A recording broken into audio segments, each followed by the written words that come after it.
Can you tell us some about what measures at the UN, what measures are you all proposing, or what actions are you all taking to look at both the food and oil prices, especially for developing countries in general?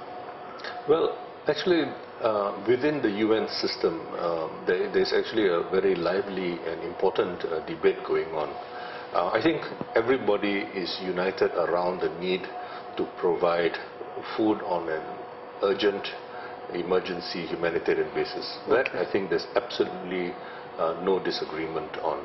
And the question is, what are the quantums we're talking about? Just to give you an indication of what the issues are, you have on the one hand the estimate that maybe up to 1 billion people basically go to bed hungry every day. Wow. Okay. Now this number is close to the figure of the so-called $1 a day poverty line. Okay, it's a crude measure, sure. And there will be people who quibble over, whether it's up 10%, down 10%, that kind of thing. But by and large, I think people are talking about that figure. Now, with the food price increases we have seen over the last few years, and especially over the last few months, it is very likely that this figure has gone up. The World Bank did a back-of-the-envelope calculation and came up with a figure of 100 million.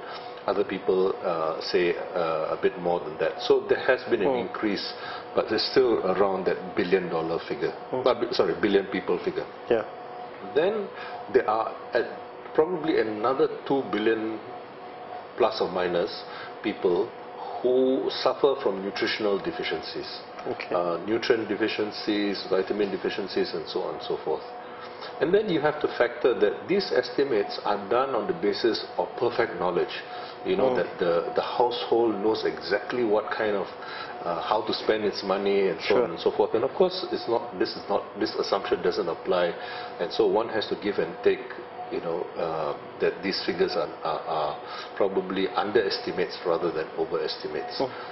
But basically we are talking about 3 billion people who, at least 3 billion people who, and possibly many more now, who are nutritionally deprived in some way or food stressed in some way or other.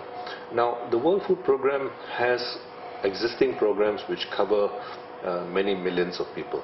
Okay, I don't quite know the exact figure.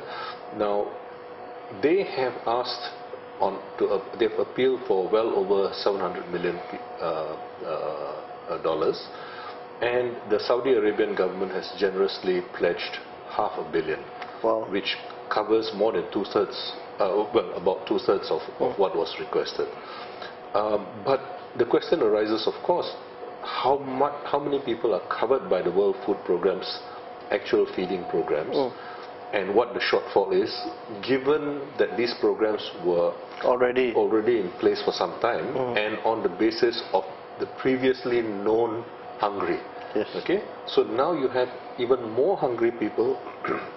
The shortfall is probably even greater. Sure. So there is a sense that perhaps the World Food Programs, even with this additional funding, the shortfall may well be even greater. Okay. That's one problem. So the other food aid programs which exist are expected to play some role in trying to help out. But I think there probably are hundreds of millions of people who are not covered by the existing programs. Okay. Now now I think there's a sense that there's an urgent need to finance agricultural supplies for the next planting season, to build infrastructure, and to step up the research effort, particularly for food crops, which have been very much neglected over time. So in Africa, for example, sub-Saharan Africa, particularly in so-called water-stressed areas, there are crops like sorghum, barley, millet, and so on and so forth, which require less water. Some of them are quite hardy, and so on and so forth. But how do we increase agricultural output for those kinds of crops? Okay. So there's a need for that. Then even for the first three crops I mentioned, rice, wheat and corn, there's a need to renew that research effort. You know, for example, just to give you one example, IRI, the International Rice Research Institute in Los Baños, at its height it had about 20 entomologists and staff of well over 200 looking at the different types of pests who are, you know, affecting rice production. Now there's only one entomologist. Wow. Okay, and the scourge of the so-called brown hopper, you know, grasshopper, that's right. is still very much there. You know, Chinese harvest a couple of years ago was severely devastated just by this one insect. And it's not as if we know next to nothing, but it takes time between the research effort and developing ways and means to deal with it. And it doesn't mean that just because you win one round you're going to win. The problem is linked. And then to get that knowledge out to the farmers, you know, and very often many governments have actually run down their capacity, what I call agricultural extension capacities and so on. So there's a need to rebuild that and so on and so forth. So the two main areas of debate are the following.